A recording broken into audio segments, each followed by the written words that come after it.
Hello everyone, this is Threat Hunting in Active Directory Environment. Thanks for tuning in into our session. My name is Anurag and today with my colleague Thiru, I'll be talking about Active Directory security.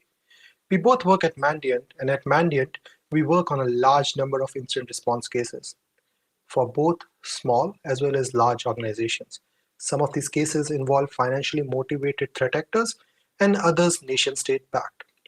In our experience, through all these investigations and attacks, one thing remains consistent. Majority of these attacks involve Microsoft Active Directory in one way or the other.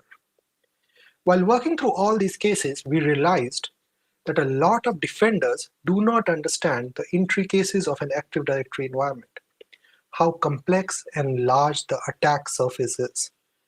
Today, we would like to share some of the attack techniques we have seen threat actors use to target Active Directory. We'll put out some hypotheses based on those techniques, and then we'll talk about how defenders can detect those and hunt for those TTPs in their environment. The bottom line is that we want defenders to understand the AD attack surface better and hunt for attacker techniques in their environment. As I said, my name is Anurag, and I am a principal consultant with Mandiant STS based in Singapore. In Mandiant, I focus on incident response, incident remediation, Active Directory, and cloud security. I'm also a SANS community instructor for the APJ region. With me, I have my colleague, Thiru. Hi, my name is Thirumalai Natarajan. I am a principal consultant in Mandiant, supporting customers to respond to major security breaches and assessing their security posture of Active Directory and cloud environments. Along with that, I also have experience in building and managing security operation centers. Apart from that, I am a hardcore football fan. I used to play football, now kind of retired and happily watching in television. In today's talk, we have a lot of hunting context to discuss around techniques and tactics observed in Active Directory environment. I'm going to take a pause for a while and I'm going to turn it back to my colleague Anurag and he will continue the talk. Thanks, Thiru, for that. So why talk about Active Directory? Active Directory is widely adopted and is the underlying IT fabric for a large number of organizations. This makes Active Directory a very attractive, lucrative target for the threat actors. Moreover, Active Directory is a large, intricate, and complex attack surface. There are a lot of moving parts in an Active Directory environment. This provides several opportunities for threat actors to maintain covert persistence and exert control over a large part of the IT environment. The bottom line is that threat actors are actively abusing Active Directory. It's time defenders step up and start looking for attacker TTPs in their AD environment. The way we have structured this talk is talk through hypothesis. We want to share attacker techniques which threat actors use to target Active Directory. The purpose of doing that is twofold. We would like to provide some sample hypotheses for defenders to hunt through their environment looking for those TTPs. Second, we work with a lot of organizations to execute what we call eradication or eviction events. These events are designed to evict a threat actor out of the organization's IT environment and regain the control of the IT environment. These hunts are based on certain aspects which we see teams, defense teams, and eradication teams often miss before they perform the eradication events. So these can be used by the eradication teams to review their environments before doing the eviction event. We have identified some hypotheses. Hypotheses are a hunter's idea of what threats might exist in their environment, and that decides what they should be looking for. The hunts we are talking about today, the techniques we are referring to today are actual threat actor TTPs. These are techniques that have been used by adversaries in organizations. I'll talk through the first three hypotheses. I'll start talking through delegation misuse for persistence. Then I'll talk about how attackers can abuse DS replication permission. And then one of my favorite technique, which is persistence using machine dollar credentials. Then I'll hand it over to Thiru, who will talk through malicious group policy objects. GPOs. We have seen financially motivated threat actors extensively abused GPUs during the last year. Then we'll talk about cross-forest trust abuse using seed history. And the last hypothesis we have is how attackers can perform credential harvesting by targeting Azure AD Connect servers in a hybrid AD environment. Each hunt we talk about is structured in three parts. The first part is where we put out the hypothesis. The second part is where we talk through how attacker implements the backdoor or exploits the system. And the third and the most important part is where we talk about how defenders can detect these TTPs in their environment and can hunt for the attacker techniques in the environment. So the first technique we're going to talk about is delegation misuse for persistence. I have two hypotheses for delegation misuse. But before we start talking through how attackers misuse delegation, let's understand what delegation is. Kerberos delegation is a feature of Active Directory and is used extensively in multi-tier application service environments. Consider a simple environment where we have a user who accesses a web server and web server pulls data from a backend database server. When delegation is configured, a web server can mimic and impersonate the user. The web server can use the exact permissions what the user has over the database server to access the database server on user's behalf. There are three forms of delegation: unconstrained delegation, constrained delegation, and resource-based constrained delegation, or RBCD. In case of unconstrained delegation, when a user connects to the web server, the TGT of the user is placed on the web server. The ticket granting ticket of the user is placed on the web server. If an attacker can exert control over the web server or access the web server with administrative privileges, an attacker can steal that TGT. Once the attacker steals that TGT, the attacker can impersonate the user to access any resource in Active Directory environment. Unconstrained delegation is vulnerable and should not be used. We have seen a lot of organizations move from unconstrained delegation to constrained delegation and resource-based constrained delegation. The hypotheses which we are sharing today are based on constrained delegation and RBCD. The first hypothesis is the threat actor has configured constrained delegation to maintain persistent access to the domain controller. How is constrained delegation different than unconstrained delegation? The constrained delegation is configured on the front-end server. In our last example, it was the web server. It is defined on the web server, or in this case, service A, which services can service A access as part of delegation.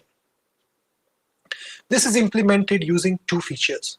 And I'm talking about a specific case of constrained delegation with protocol transition enabled. The two features are S for you to self and S for you to proxy. S for you to self is used for protocol transition. S for you to self allows a service to receive a forwardable TGS for any user principal without needing delegated credential tokens. Yes, you heard it right. Without having a delegated credential token, Service A can use S for you to self to request for a forwardable TGS for any user principal. Once this has been done, S for you to proxy is used to use that forwardable TGS which was received as part of the step 1 to request another TGS to the target service. That could be the database service in our last example, or it could be a domain controller if attacker wants to use this for a covert access. How can an attacker configure this in an environment?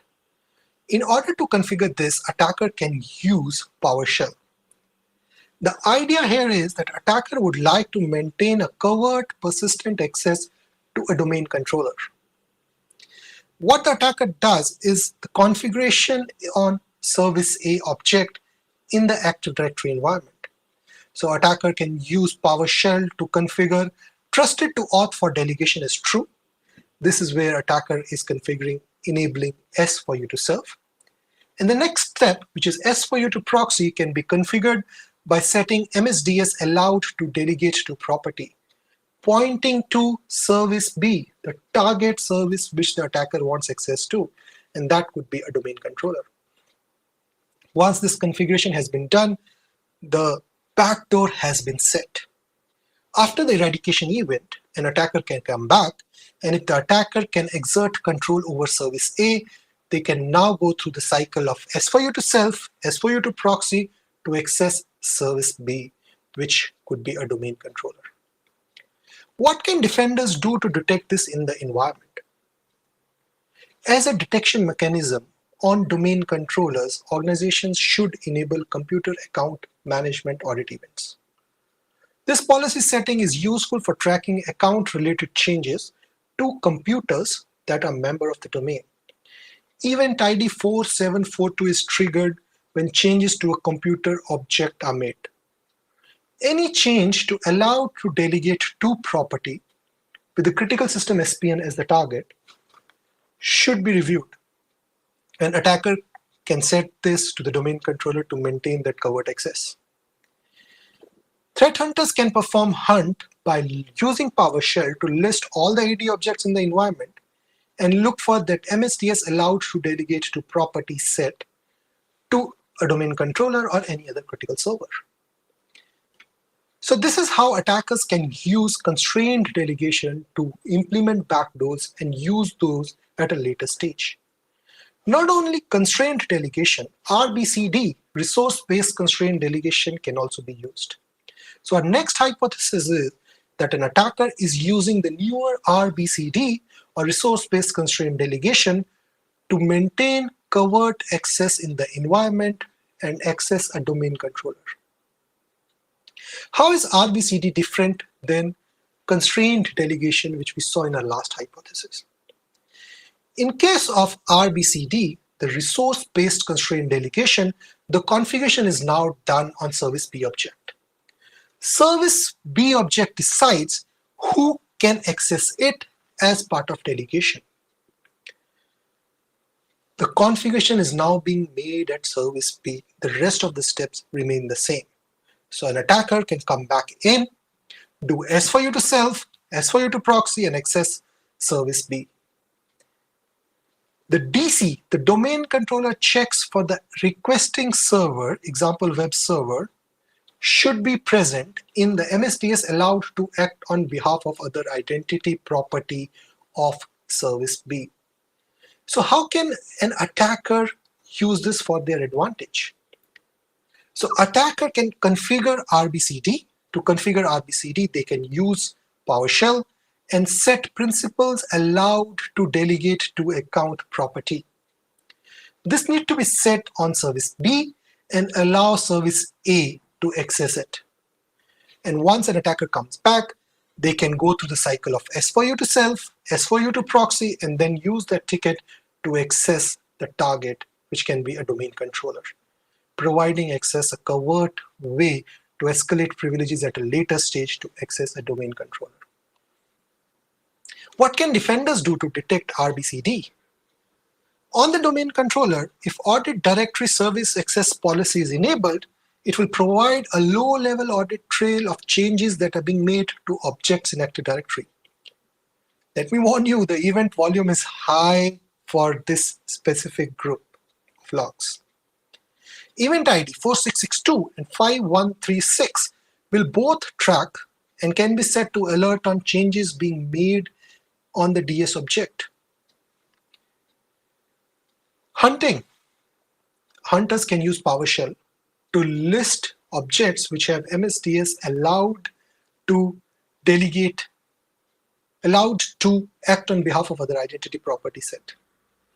So that's what hunters can do here. And then they can list the objects to see what entries have been made and review those for any malicious activity or malicious entries. That's how RBCD can be used by attackers, and that's how defenders can detect those configurations. Let me move on to my second hypothesis. This is about attackers using DS replication permissions. The hypothesis is that the threat actor has assigned DS replication permission to a user they control, a standard user, and then they're using that to remain persistent in the environment. This is a technique which we have often seen attackers use. Attackers often assign user accounts they control specific privileged permissions. There are several permissions in Active Directory that can be assigned to a security principal in an AD environment, and then they can act as covered backdoors, and at the same time provide capabilities to an attacker to exert control over the AD environment.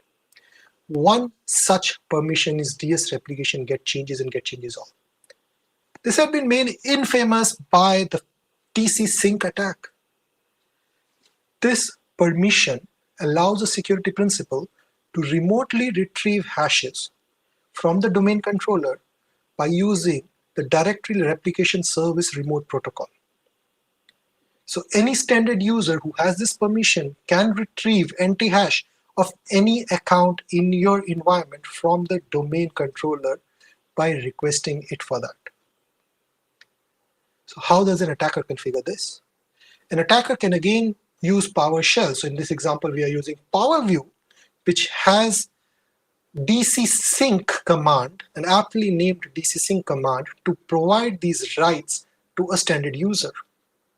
Once this has been set, at a later stage when an attacker comes back, if they still have access to that user, they can use a tool like Mimikatz to request for a credential hash from the domain controller.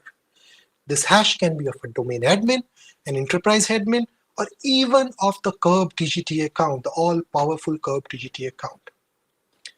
So this technique is very powerful. But what can defenders do to detect it? When DS replication permissions are added to a user in a domain, if directory service access changes are enabled, a 4662 event is generated. The GUID that is added here refers to the DS replication rights. This should be reviewed when set and analysis performed. We can also perform a retrospective hunt by using PowerShell. A simple PowerShell command can list all objects in the environment that have DS replication permission assigned, and then they can be reviewed to ensure only accounts that require that right have that right. So that's how defenders can hunt for any DS replication rights that have been assigned to standard users and review those. This takes me to my third hypothesis, which is persistence using machine $hash. As I mentioned, this is my favorite technique among the 6 we are talking about today. When we work with the organizations to perform eradication events, one key part of the puzzle is to perform enterprise-wide password reset. And one piece in this puzzle which is often missed by eradication teams is computer account passwords, which makes this very attractive and apt for threat actors to maintain covert long-term access post-remediation exercises. And this is our next hypothesis for our hunt.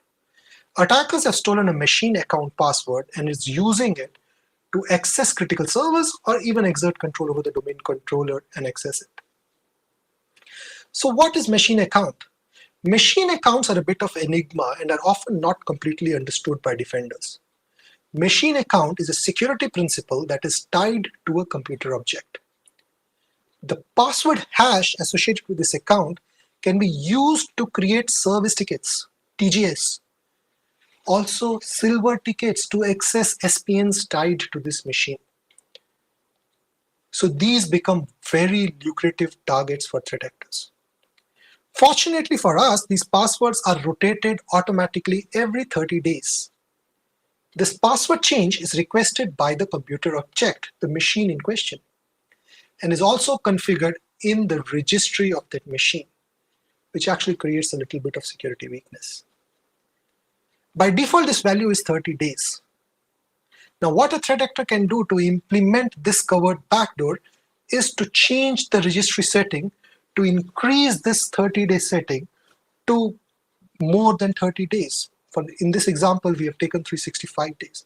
So an attacker gains access to the environment, uses a tool to retrieve the machine $hash of an account, of a computer object, and then change the registry setting of that object so that that password doesn't change automatically. And when the attacker comes back at a later stage post-remediation exercise, the threat actor, the attacker, can use that hash to access the server in question. Now that can be a domain controller if the attacker has stolen the machine $hash of the domain controller. What can defenders do to detect this? For defenders, we recommend monitoring any changes to the registry which are not authorized. This can be performed by using a EDR or a logging tool like Sysmon. Any changes to registry settings should be reviewed and investigated for. A retrospective sweep of the environment can be performed using PowerShell or any other tool at your disposal to look for maximum password age setting. Anything more than 30, which is not default, should be reviewed. So this takes me to the end of the third hypothesis, and I'll hand it over to Thiru to talk through the next three hypotheses. Thanks, Anurag. The next topic that I'm going to discuss is all about group policy objects. Threat actors have compromised domain controllers, and then they have planted backdoors using group policy object in order to maintain a privileged access over targeted Active Directory server. So this is the hypothesis. Group policy objects are a collection of virtual policy settings that define how a system should look like and how a system should behave for certain users. And GPUs can manage and control users and computers at large scale. GPUs are widely used in order to execute scripts, assign rights to user accounts, and in order to harden the security settings of domain-wide systems. We have observed threat actors misusing GPUs to deploy ransomware binaries. After compromising the domain controllers, threat actors have created GPUs and they have linked to certain OU users and they have tweaked certain settings like enabling script execution to make sure that the binaries they're going to push will not be blocked by the execution policies in the system side. And then they will disable the logon script delays to ensure the scripts will execute without any delays after user logon into a system. They'll disable the endpoint security software solutions like antivirus engines, and then they will upload the encrypted binaries, which is ransomware binaries, as a logon script. After pushing the GPUs, and once a user logs into a system, the ransomware binaries execute as a logon script. We observed this technique when we responded to a Ryuk ransomware in certain regions.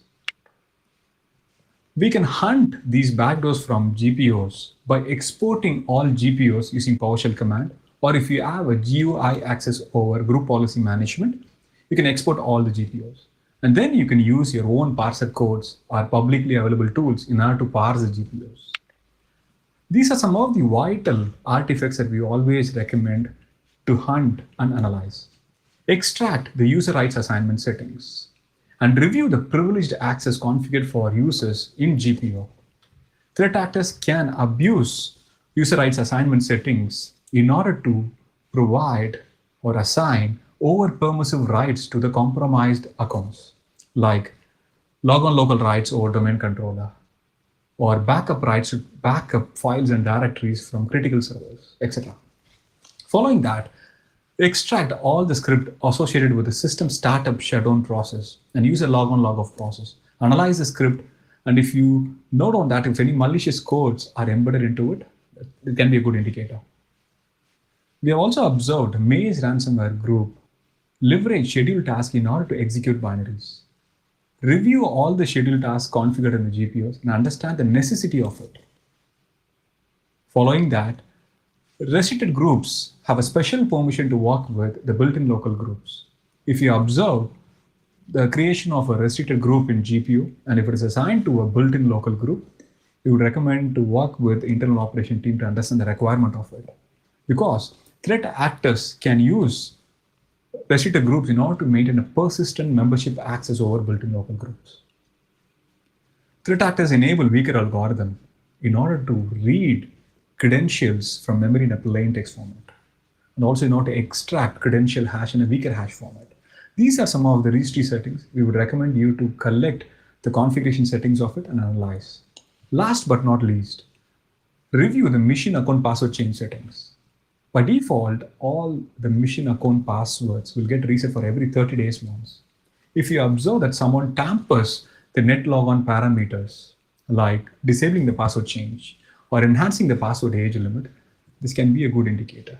These are all some of the vital artifacts we would recommend you to hunt and detect backdoors from GPUs, or it may end up with detecting misconfigurations committed by your internal operations team. Following that, let's discuss how threat actors abuse cross-forest trust. The hypothesis here is threat actors have compromised two forests that has trust with each other, and then they planted backdoors using SID history in order to maintain a privileged access over trusting forest. A quick overview about cross-forest trust. Forest is always considered as a security boundary for the resources and domains created within the forest. When a user wants to access a resource in another forest, they need a forest trust. Cross-forest trust is established between the two forest root nodes. It can be one-way or a two-way transitive trust. If it is a one-way trust, it means the user in trusted forest can access a resource in a trusting forest. The other way around will not work. And very importantly, SID filtering is enabled by default in a cross-forest trust. When a SID filtering is enabled, it will make the trusting forest domain controller to filter out the SIDs from user access token that are not member of trusted forest. In other words, trusting forest will allow SIDs of trusted forest alone. If a user is a member of a group created in a different forest or a domain, those SIDs can't be carried over, and this will be filtered in the trusting forest end. There can be scenarios where an organization wants to move a batch of users from one forest to another forest. In those scenarios, they'll tweak SID filtering rules by enabling SID history. That's the attribute they will use. When SID history is enabled, the trusting forest domain controller will allow other domain SIDs along with the trusted forest SIDs.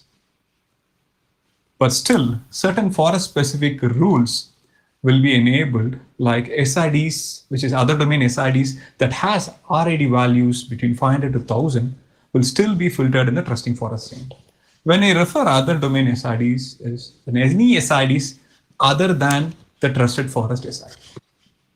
Most of the privileged group RID values will be between 500 to 1000. Threat actors can use SID history in order to plant backdoors. So after compromising two forests, which is forest A and forest B in our case, which has trust with each other, they will move on to forest B, which is considered as a trusting forest, where they will enable the SID history using NetDOM utilities. And then they will create a new security group, and they will add it as a member of a built-in administrators group, which is a privileged group. And then they will note down the SID value of the newly created group. They will move on to forest A, and they'll log into the domain controller. They will choose a user account which is already compromised, and then they will inject the SID of newly created group in forest B into the SID history attribute of the user account created or compromised in forest A. So they can leverage tools like Mimikatz to achieve this technique. After successful injection, now the user account will have its own SID as well as an extra SID, which is the newly created group in forest B. Now, the compromised user account can request for service ticket from forest B in order to manage a domain controller as an administrator. As a first step, this will request and receive inter-ALM TGT from forest A domain controller. And then it will forward the inter-ALM TGT to forest B domain controller, which will validate the user access token. And it will observe that there is an SID of a group created in forest B, and that is also a member of a built-in administrators group. So with this validation, the forest B domain controller will issue a service ticket to the user account in forest A. Now, the user can access forest B domain controller as an administrator. The key observation here is threat actor have not chosen the privileged group SID, and they have not injected that SID into the user account just because the SID filtering rule will filter out the other domain SIDs that has RID values between 500 to 1000. So that's the reason they have created a new group which will have an RID value more than 1000. And in order to maintain a privilege access, they have added that group into a built-in administrators group. So this is a technique that attacker generally use in order to abuse SID history. We can detect this technique by enabling user account auditing in domain controller. The event ID 4738 will trigger for any changes to a user account attribute. When a threat actor inject an SID into a SID history attribute. This will also trigger the same event ID 4738, and it will also point out the user account where the injection happened.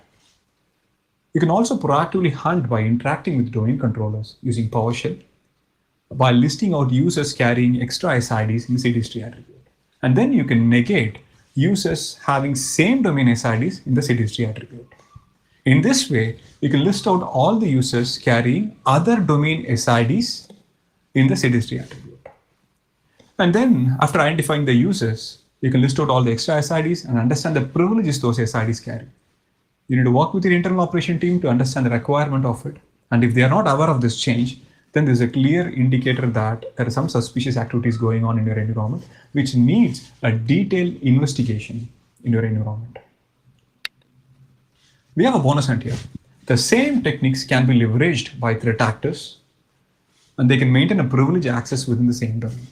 You can proactively hunt using PowerShell command by listing out all the users carrying same domain SIDs in the SID history attribute.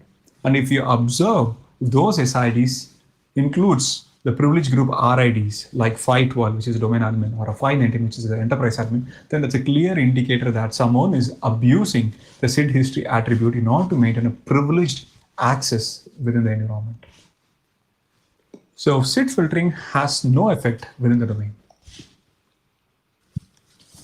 Let's move on and discuss how threat actors abuse Azure AD Connect server. The hypothesis here is threat actors have compromised Azure AD Connect server, and with the local admin rights, they have planted malwares in order to harvest credentials of all the users signing in through Azure AD.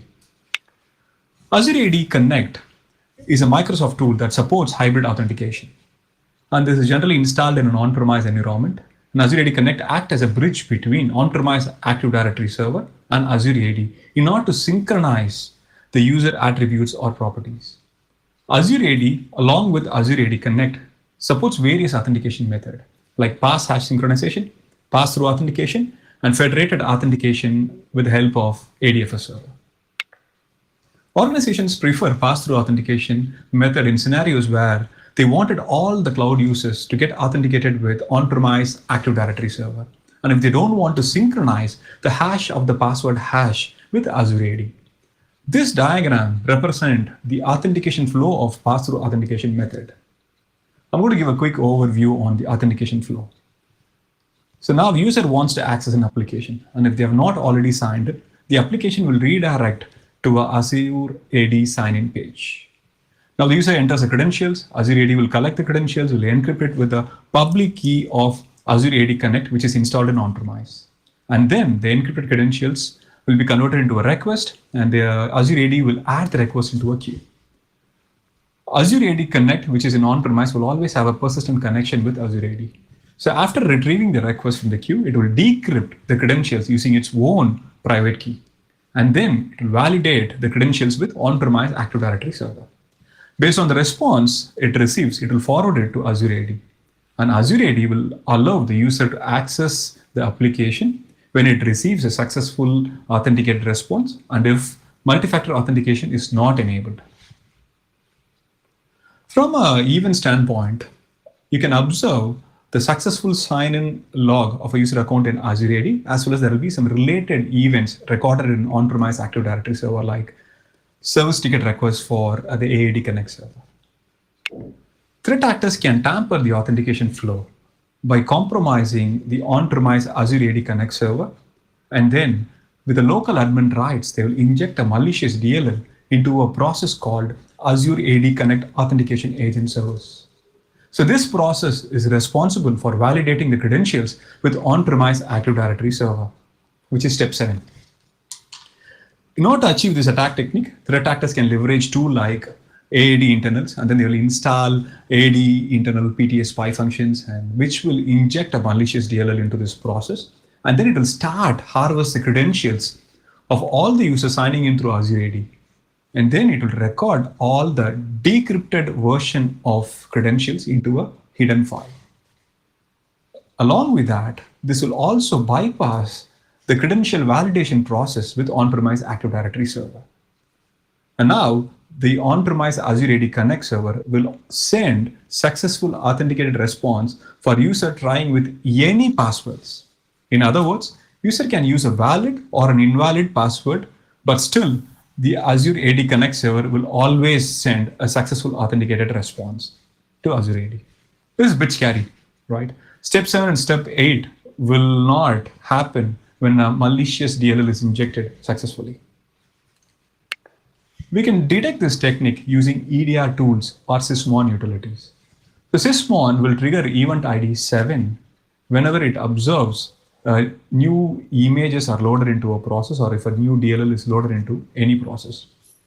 We can customize the sysmon configuration by focusing specific to a process called Azure AD Connect Authentication Agent Service. And then you can flag out if any images loaded into it or if any DLLs are injected into it. You can also proactively hunt using PowerShell commands by listing out all the modules installed in the specific process. And then you can analyze and flag out the odd DLLs to do a binary triage. A key consideration here. Events for service ticket request for AAD Connect will not be logged in the Active Directory server. What it means, when a user tries to access an application, there will be a successful sign-in log in Azure AD, whereas there will not be no related events recorded in Active Directory servers. Like 4768 and 4769 event ID will not be recorded because a malicious DLL will bypass the credential validation process with on-premise Active Directory server. This can also be a good indicator to detect this technique. We are pretty much to the end of this session. We refer to various blogs created by different researchers. We really want to thank and acknowledge all their wonderful work. Thanks a lot for listening to our talk. I hope this was an informative session. Kindly reach us for any questions related to the talk. Thank you.